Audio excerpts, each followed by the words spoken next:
Just rotate Deathwalker in for team fights. Well, here we go. Into picks and bans, and Rival will have the first option to ban away. We've seen a couple of things like Cabrek and Scotty seems to be the focus so far, Taco.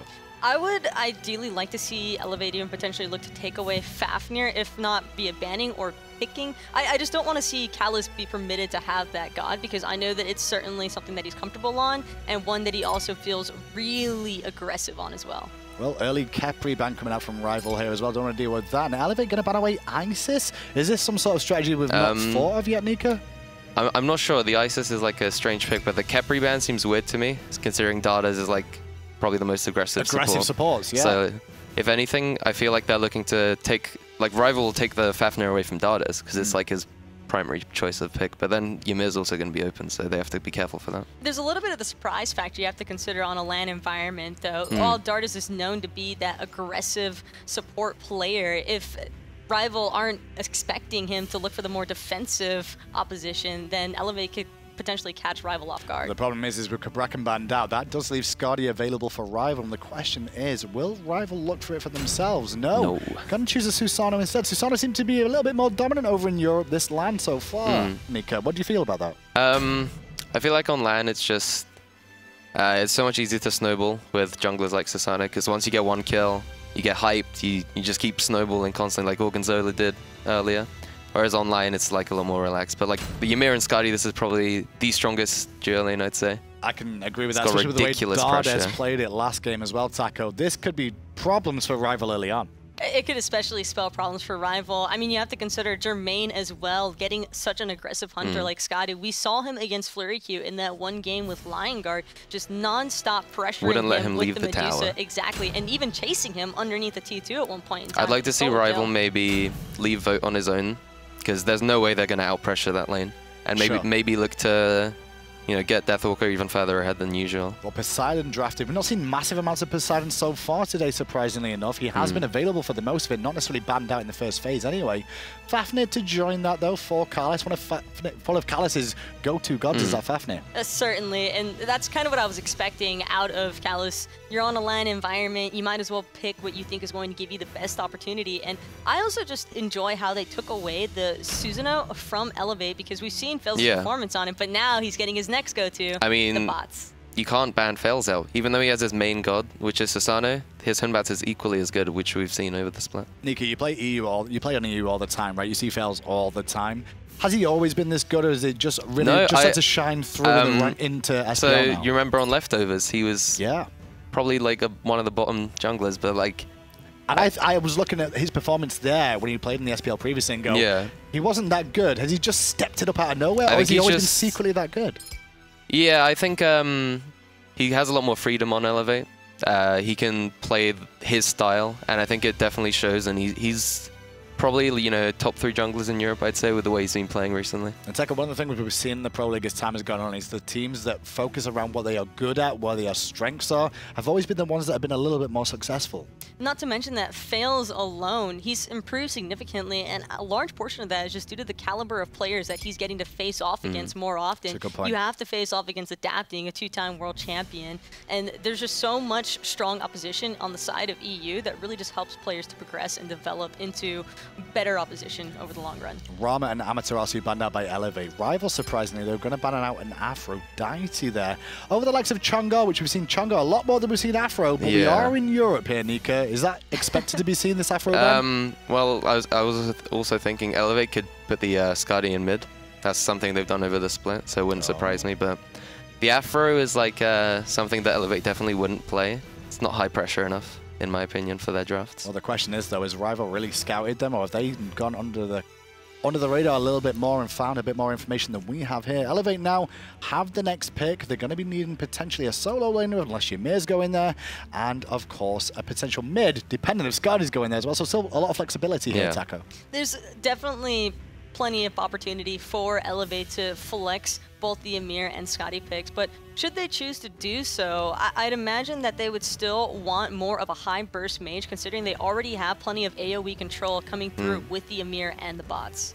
Well, let's see what they're going to do. They're taking a long time with their bank time here. They're able to do that, obviously, in the custom games. I keep mentioning that's why it's on 0 at the moment. But they will have a long, hard pick. They need one more pick here, and it's back over to Rival to round out that squad. And this pick is generally the most interesting one for me, Nika, because it kind of gives what the whole composition is going to be. Especially here, they could just pick a flexible Guardian that can also solo as well, and just leave the last pick to be, either mid or ADC, depending on which one's stronger. When you mention those Guardians, which one would you potentially see if that was going to be the case? Sobek's really good against Asano. You can interrupt his dashes. Fafnir can be picked off when he's deforming, so I'd say Sobek could potentially be a pick here, considering Dardes did, kind of start this like Sobek. Oh my god. What? Out of the comfort zone. Alan, you're a pro, you can't go what? Like, we have to come up with reasons for this. You can't just go what? I don't know, we played it a few times and got stomped. Oh, that's a pick I'm looking forward to. The Erlang Shen. Yeah. Not seeing that in a while, Taco. I've seen it a lot. He's kind of disappeared for a while, but in scrims, according to Nika, he's getting played more. Yeah, Deathwalker's got a lot of picks. If they progress through the tournament, there's definitely spicier picks that he could bring out. I just like the cripple idea behind the Erlang Shen, which will really permit Deathwalker to play that as aggressively as he wants to. And considering there's a Kukulkan, that's probably going to be the prime target. But the Ares pick just completely counters the Erlang as well. So these picks are like... working. Spicy. Yeah, they are. They're very personal to the teams, I'd like to say. Other than the Kukulkan, it interests me. Well, if you had to put your money on one of these teams winning this game now, based off the compositions and what you know about the players, where's your money going? I'm going to give it to Game 1 Rival, just because I think that comp's just a bit better. What about you, Taco? Mostly because of the Erlang. I'm Team Nulissa. I have to go for Elevate here. Oh, girls stick together. I don't care. We'll head over, though, to Aggro and Toli to see who wins Game 1 in this best of 3. Thank you very much, Indu. Totally, when I look at these drafts, the first thing that pops out for me for Team Rivals is just aggression. That is just a lot of early pressure and a lot of early fighting potential out of that squad. Ice Baby on the Susanoo is going to be trying to set up a lot of plays for Wolfie playing on this Poseidon. And don't forget to mention the solo laners, Deathwalker versus No Numbers. This Erlang Shen making its rotation will be felt very early in the game. The route after the pull from Susanoo, there's a lot of setup potential here from Rival. Without a doubt. And Ymir, definitely one of the more immobile characters in the game. We talk about it all the time because he does so much well, but that is his main weakness.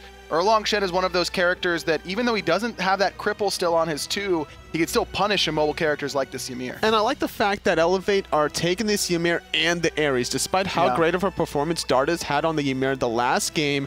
Pulling out the Ares here is more of a pick that he's known for playing more aggressive in this style. It's going to be actually No Numbers playing this Ymir, which is going to be a great little duel in that solo lane. And Dardes definitely has a lot to look forward to in terms of targets that he wants to ult, because whenever you're playing Ares, one of the check boxes you always have to look at is who doesn't have a CC immune ultimate. You could say that about Deathwalker, Ice Baby, and Wolfie, as well as Kalas. If Kalas starts to transform, you'll see a lot of players just try and force out that Draconic transformation, and as soon as that animation starts going through, you can immediately pop that no escape, guaranteeing the chains on the big dragon once he transforms. Either way, Dardes does have to be wary of how hard the lockdown is for Team Rival. A stun from Kalas into a whirlpool from Wolfie, or a pin into a whirlpool, and just like Ymir, Ares can really just get gobbled up by CC. Despite all the pull potential targets for Dardes, like you mentioned before, he's also going to be that target. As you are slow during your ultimate, you're basically a sitting duck for an extension period of time, and No Numbers is going to try to follow up off of that. In the dual lane, though, Cal's taking a little bit of poke as the Scotty's able to outbox. We haven't seen a true duo lane in quite some time, and here we actually get to see a 1v, not quite a 1v1 in mid, because Ice Baby is there with Wolfie. That pressure allows them to steal away the enemy speed buff. Fails on that right-hand side, laning up a little bit with No Numbers, trying to get him a little bit of pressure up against Erlang Shen. Elevate recognizing the fact that there was going to be more pressure in the solo lane, putting Fails there, leaving Nulissa alone, which is why they draft the Kukulkan, easily to clear the wave under the tower, and speed buff, though, instantly picked up by Rival. Right now, freeze onto Deathwalker in this solo side.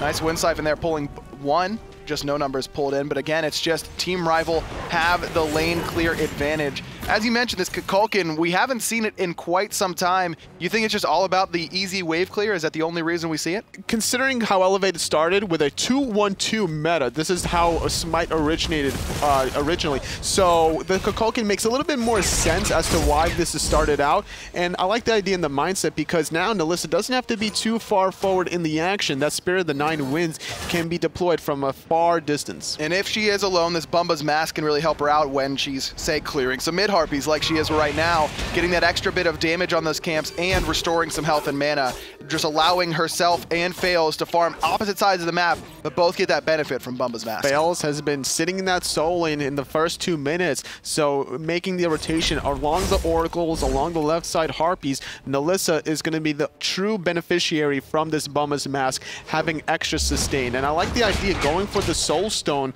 on the Kukulkan, just getting more ample damage. Yeah, very, very, it synergizes very well with those tornadoes, of course. You just get a ton of tick damage off. That's all increased by that Soul Stone passive. We're used to seeing this kind of 2-1-2 in a way, just only in that solo lane where the jungler comes over and helps out in solo. But why don't we see more of the support in that duo lane? Actually, I'll ask you in a moment as Ice Ice Baby comes over to this solo side. No numbers, not level 5. There's the Typhoon. The knockup's good, but that Mark of the Vanguard coming up big for no numbers, but it's not going to be enough. Ice Ice Baby cleans up the first blood for Team Rival. Deathwalker playing so intelligently as he tanked the tower as long as he possibly can to allow Ice Ice Baby to do the 3rd strike of the Storm Kata and 1 extra in-hand to confirm the kill onto no numbers. And like you mentioned before, that Mark of the Vanguard delayed that first blood for so long. But not quite enough to save his life. Darda is still on this left side. Doesn't have a blink instead of the meditation, but finds the chains through the wall. Petrified there. No CC immunity left for Vote NBK, who has to use the purification beads in response.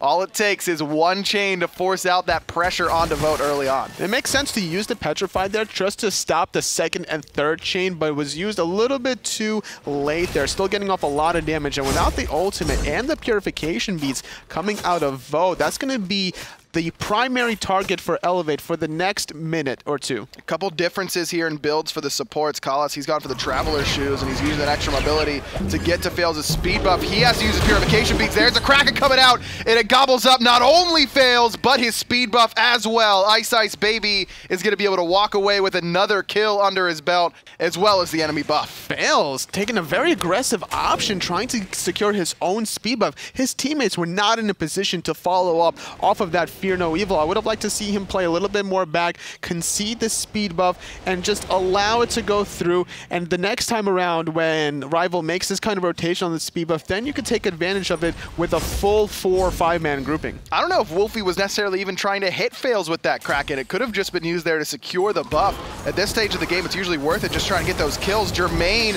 he's in trouble on this left. Ice Ice Baby is just decimating Elevate right now. In the right side, in the mid lane, in the jungle, and on the left-hand side as well, all by himself, takes down Jermaine for number 3. The Susanoo has been making its presence known so far in the Gauntlet. We haven't seen too much of it on the online stages, but these junglers out of both North America and Europe making a statement known as to why this god is still very strong in the jungle. So when Neilmo was on the desk earlier on, he was saying that this is his first time at LAN, and you hear about these gods that feel really good to play online without the online lag, and Sylvanas was his mention. Do you think that it could be Susanoo? I can't even talk about the game on a different level because Ice Ice Baby is just killing everybody. Now he shows up again on the right-hand side, and Deathwalker is the first one without being Ice Ice Baby to get a kill on Team Rival. With the speed buff, with the passive movement speed, Ice Ice Baby can just ping himself over from one lane to the next. 100% kill participation, 3 kills, 1 assist.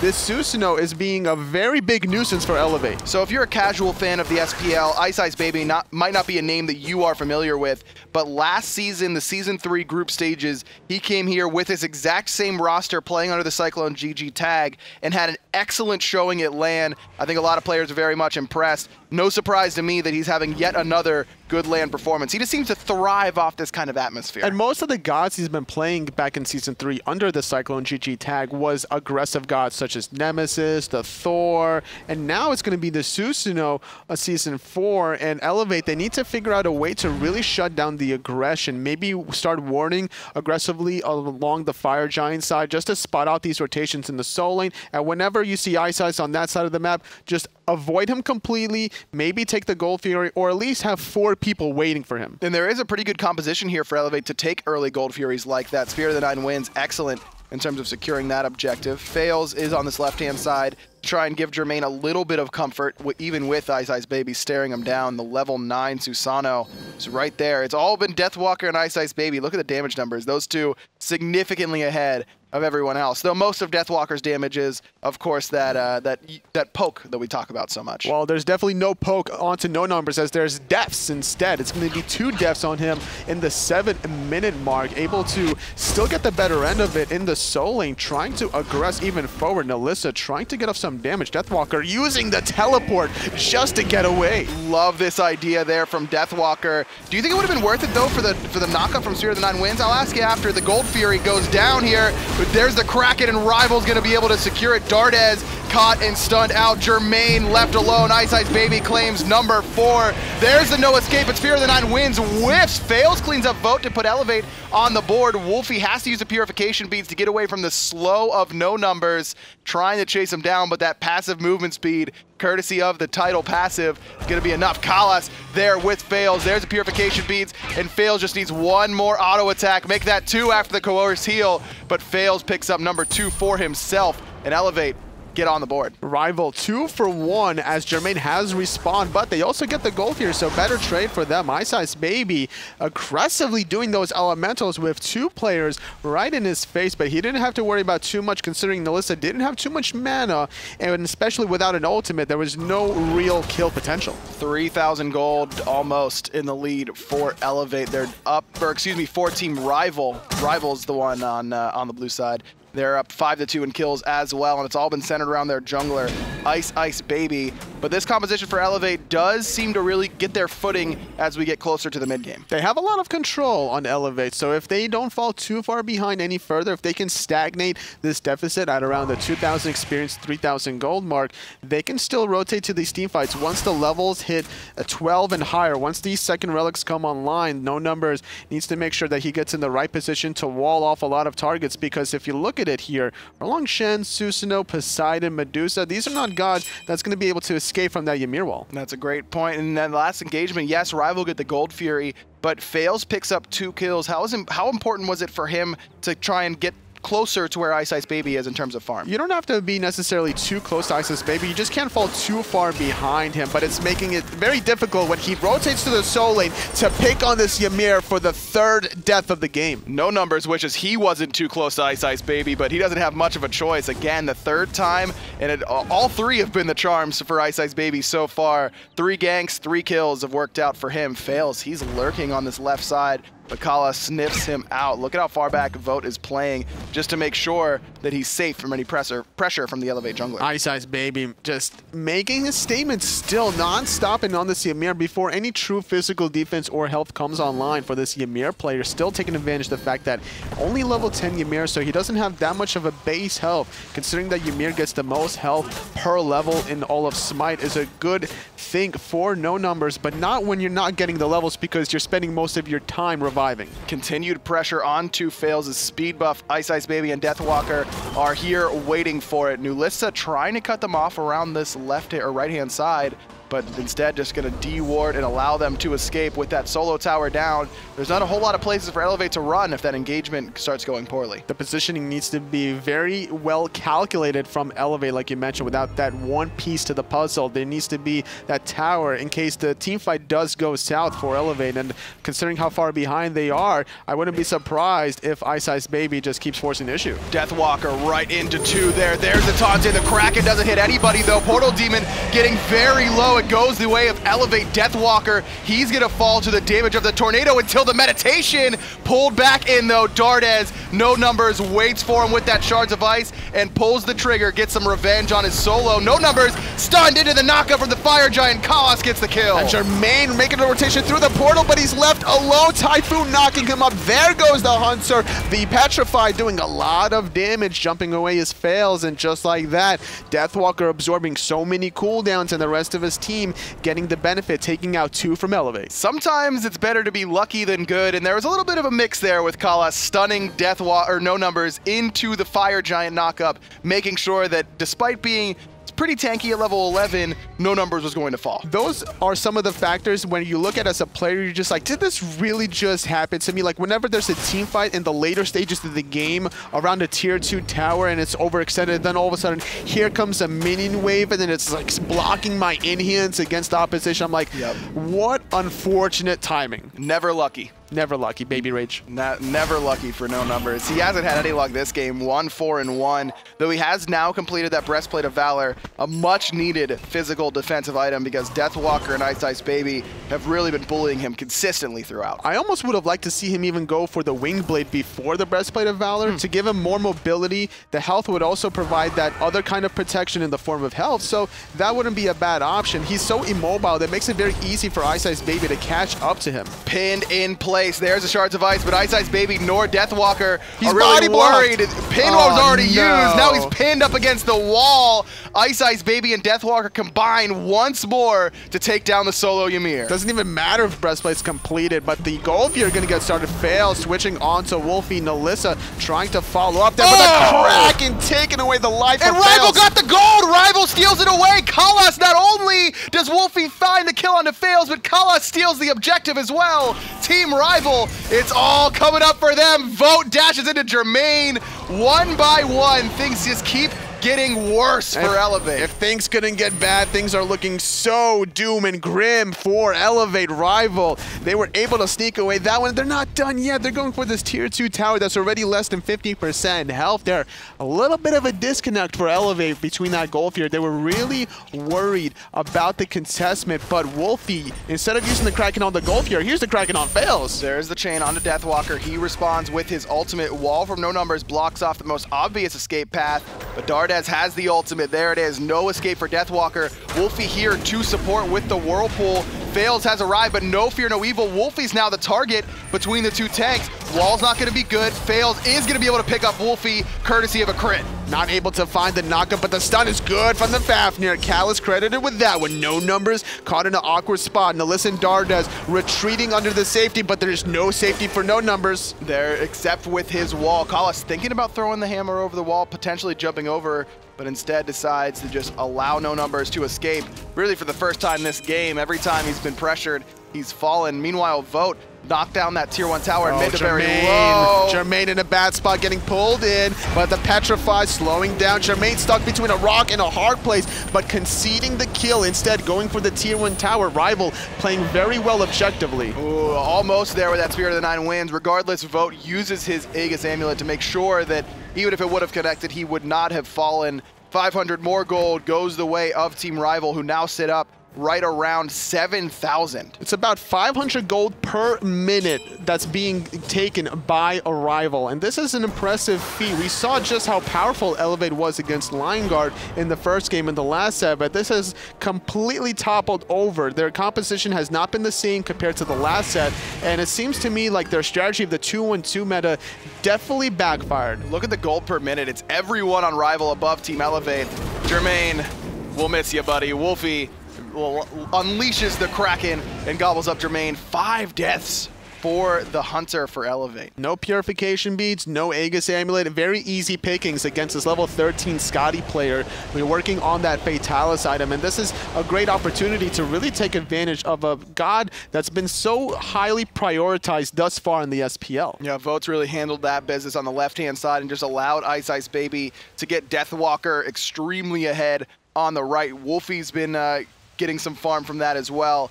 The real big play here, I think, though, is Kala sealing away that Gold Fury. If Elevate are able to secure that, even with Fails falling to Wolfie in that engagement, Elevate's in an okay spot. But Kalas, that not only does that put them so far ahead, but it breaks the back of Elevate in some instances. And honestly, with this build, I like the style that he's gone for, a Shield of Regrowth, just to give himself more mobility to get in position to find some of these kills. And with the Gold Fury that was stolen earlier on, he's had such a luxury and an abundance of resources that he went for this Gauntlet of Thebes to provide both magical and physical defenses for the rest of his teammates. Dardez has picked up the Blink in his second relic spot, so what Elevate may have been lacking in terms of engage can be made up for with that second relic, but again, it just means that it's even harder to play defense up against Team Rival. who get that Portal Demon without much contest from Team Elevate. Elevate having these 3 blinks between No Numbers, Fails, and Dardas. It's a purely offensive all-in strategy out of them, but the only offensive tool from Rival has been the Susanoo, which there's no response to from Elevate whatsoever. Dardas didn't want anything but that. Now Wolfie blinks in after the Purification Beads are down. There, Fails tries to get those out, and it's the Aegis instead, but Deathwalker around the backside. Tons of damage onto Nulissa. The Kraken's not going to do it, but the Typhoon will. Ice Baby picks up number 7. Vote number 3. 15 now for Team Rival. You can make that 16 as Vote picks up the double kill, and Deathwalker, the rest of Team Rival, start to retreat and make their way towards their next objective. Ice Baby escaping with the skin of his teeth. 3 easy picks here for Rival. They're able to get this around the 17-minute mark, and considering the way the path this game has been going, I wouldn't be surprised if they attempted the Fire Giant. We have a level 17 Medusa trying to finish off potentially what looks to be either Executioner or Chin Size here. Not really having any sort of lifesteal, but you don't really need lifesteal when you're not dying like this. Look at the Mystical Mail there for Deathwalker. He was so far ahead that he felt comfortable going for this very, very expensive item, but it certainly ups his damage output in the middle of these team fights. If you're looking at the itemization from Elevate, there's no real magical defense, and that Mystical Mail is just going to augment a little bit of that extra oomph that Wolfie already provides with his damage. That Spear the Magus, you know, getting extra protection shred is going to amplify that Mystical Mail ticks. Well, if they needed more oomph, Rival have it now with the Fire Giant. 17 minutes in, almost 18 minutes. They've really dominated Team Elevate from the very beginning. It's all been centered around Ice Baby on the Susanoo. Second on the player damage charts, actually it's Fails up on top. He's had a pretty quiet game because his buffs have been continually invaded, but whenever he gets the chance, he seems to be doing at least enough damage to try and turn it around. Do you think it's the RNGs with all the in-hand crits for the Hunbats that might have just gave him that extra step above Ice Ice? I'll tell you what, it doesn't hurt. It never hurts to get that extra crit on an enemy player. Because the time that Wolfie tried to save Deathwalker around the speed buff, I saw like about I think it was a 234 damage crit as he tried to save his teammate. And something like that, whenever you die to a Hunbats that early on, you're thinking to yourself like, man, that's so unfortunate. Yeah, again, never lucky. Just never lucky. I'm always never lucky. You know what I say about luck? What's that? It's when there is no luck, first of all. Okay. Second of all, it's when opportunity meets preparation. So your copy pasta would be never opportunity meets preparation. That's correct. Baby Rage. Baby Rage. Don't forget the Baby Rage. Susanoo does not have to use his Purification Beads there despite the chains from Dardas.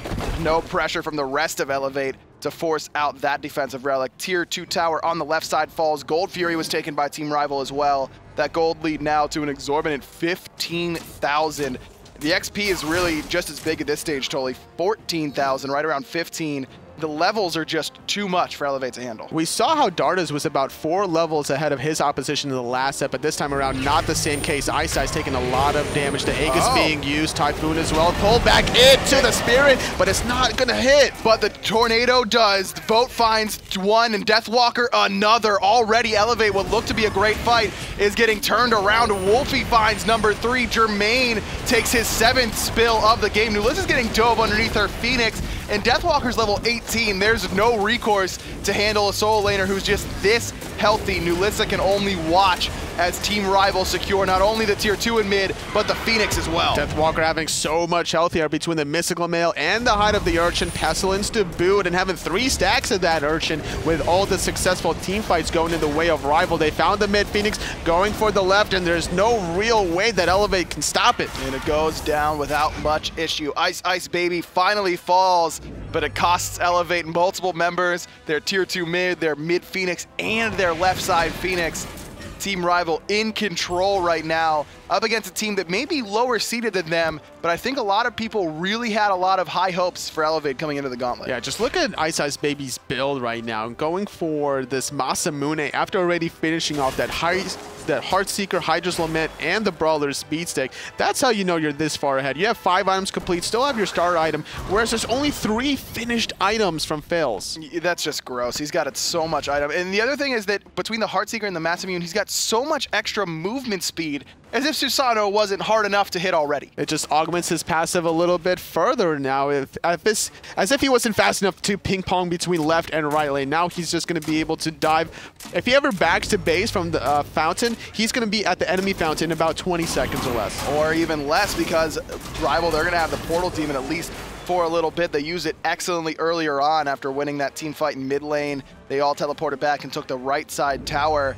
This time I think it's just to give them an out in case something goes wrong in this preparation phase right before the Fire Giant. No problem at all for Rival. They're going to regroup with a lot of items, having this almost 20,000 gold lead at the 21-minute mark. They've basically almost doubled their gold per minute compared to the about 10 minutes ago. And with this last remaining Phoenix, Fire Giant has fizzled away from them. Will respawn in about 50 seconds or so. Rival are looking very comfortable to close out the first game in this best-of-3 set. Yeah, I don't even know if Rival needs to try and get the Fire Giant. They can kind of just siege down this right side Phoenix without the buff if they deem it necessary. At least they're going to posture like they can. It is difficult to siege up against the Kukulkan. The Tornado is just so excellent at clearing the way from a distance, though. Absolutely. You are able to do that. Not only that, you have the Spirit that 9 wins, so you can play off of your teammates. You can hide behind the walls, behind the Phoenix very comfortably to make sure you're not out of position. No numbers, nowhere to go. Wolfie finds the Kraken after the perfect setup from Deathwalker. Tornado not going to do a whole lot. Dardex blinks in and finds a big no escape and pulls 2. There's the blink in from Fails, but just no damage onto the back line of Team Rival. Fails, gets gobbled up by Ice Baby. Number 8 for the jungler. You can make that 9. Double kill for Ice as he continues to go into the Titan room. Right side Phoenix falls. None left standing for Elevate. Triple kill for Ice Baby and the enemy Titan. And they kill the Titan before he falls to the Tornado.